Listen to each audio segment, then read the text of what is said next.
I don't know how it started, I suppose it was about the 10th grade. I'd never bought much music, I just listened to whatever was played. But there was classic rock there on the radio, and it was blowing my mind. And it was all the records no one wanted now, so they were easy to find.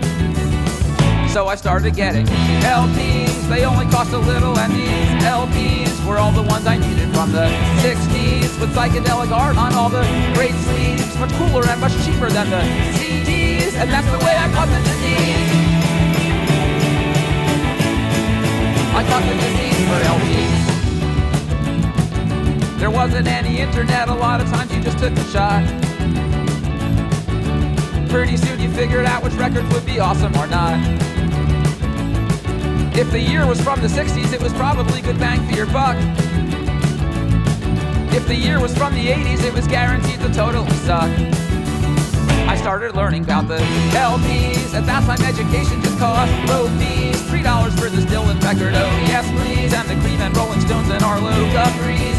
A giant treasure trove was all for pennies. And that's the way I caught the disease.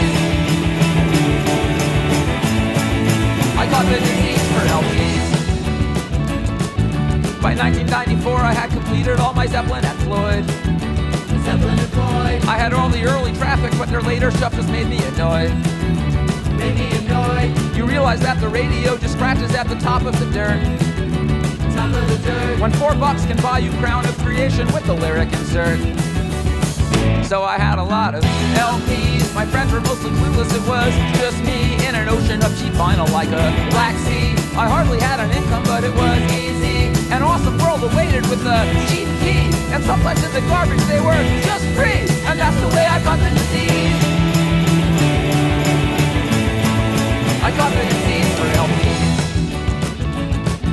And then the 90s ended and I wasn't no teenager no more.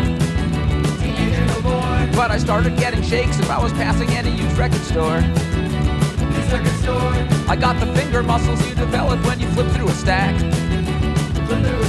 Crate digging for the cheap and obscure, and there was no turning back. A total junkie for the LPs, and nothing in the world was gonna help me.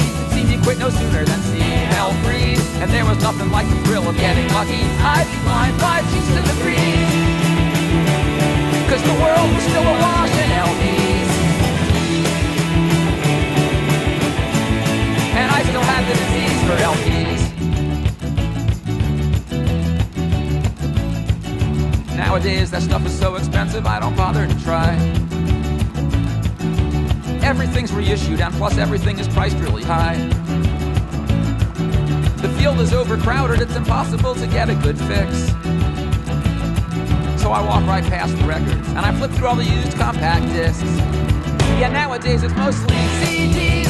No one wants to keep them, so there's plenty. Folk and punk and private press and rap and indie. Bonus tracks and liner notes are just empty. As long as I can still make a good discovery, I've still got that music hunger disease. That disease that I got from LPs. When they were dirt cheap in the 1990s.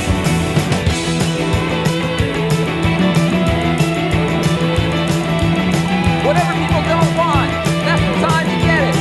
Take a chance on something, it might blow your mind. And if it's cheap, there's less chance you'll regret it. Though I'm drowning in my stacks because of all the stupid albums I used to try. Nowadays, looking back, I just regret the ones I didn't buy.